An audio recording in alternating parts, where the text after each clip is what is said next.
2 minutes now, Mrs. Ward. From this chamber, we must issue a strong and ambitious call for action in view of a reality where 1 out of 3 women suffers from physical or sexual violence, the most large-scale violation of human rights in Europe. That is a reality we simply cannot accept. We need to have a clear strategy supporting victims of violence, providing access to justice, and have member states in the EU implement the Istanbul Convention on combating violence against women. We must also address the social causes of violence. We must call upon member states to implement strategies on education for gender equality and for sex and relationship education.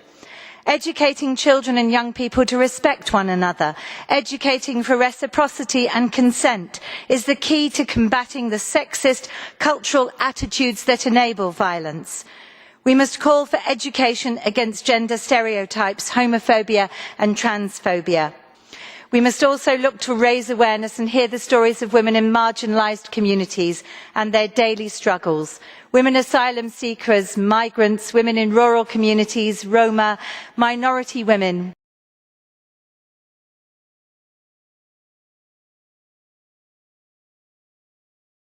We've had hundreds, if not thousands, of years of patriarchy, and that's shaped our society. And the possibility of gender equality shouldn't remain a dream. Now, not everyone is a feminist, but everyone is, it would seem, committed to developing a fairer society where everybody's got the same rights and obligations. And in future, we must work hard to ensure that women can enjoy economic independence. We must campaign against threat or threats of violence. And we campaign for a society where girls have more freedom.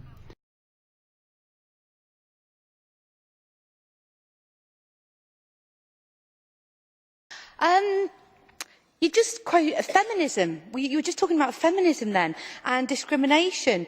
I just would like your opinion, please. If a gentleman, a male MEP, had stood up in this Parliament and said that men do not want to live in a Europe of old women, what would the feminists have said amongst us? I'm sure there'd be uproar. But that is just what you have said, and I personally find that equally offensive.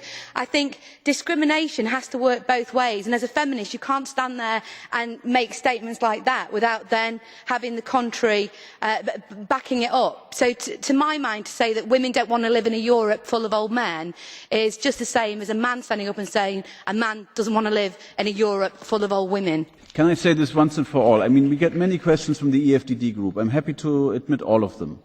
But they are supposed to be questions.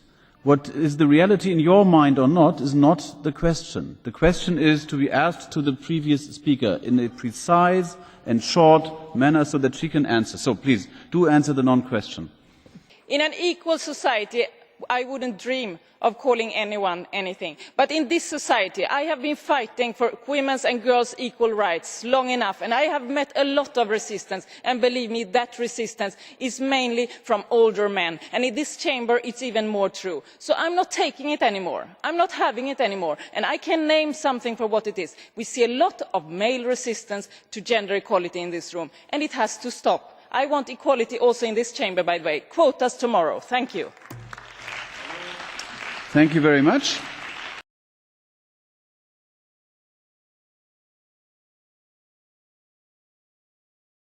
"40 pages of text and there isn't a word about Islam and the implications that that has for equality between men and women, because there is no such thing as equality in the eyes of Islam, and a man is worth much more. A woman can't inherit, for example, in the same way as a man can. So this is an ideology which is an integral part of the European Union's culture, and yet doesn't recognise any sort of equality between men and women. And this is something that we cannot accept in our culture. Thank you.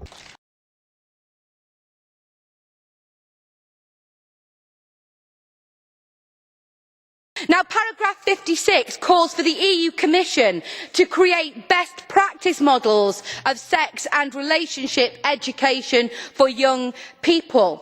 Paragraph 60 urges the Commission to implement sex education programmes in schools and ensure counselling and access to contraception.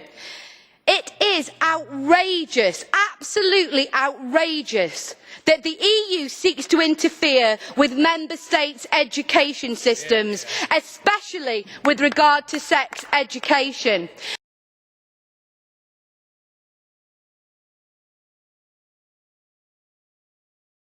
In the spirit of freedom that Mrs Thatcher put forward, when you speak of gender quotas for business, sex education and PC indoctrination in schools, and the amount of housework that men should do being dictated to from here, well, as the lady would say, no, no, no.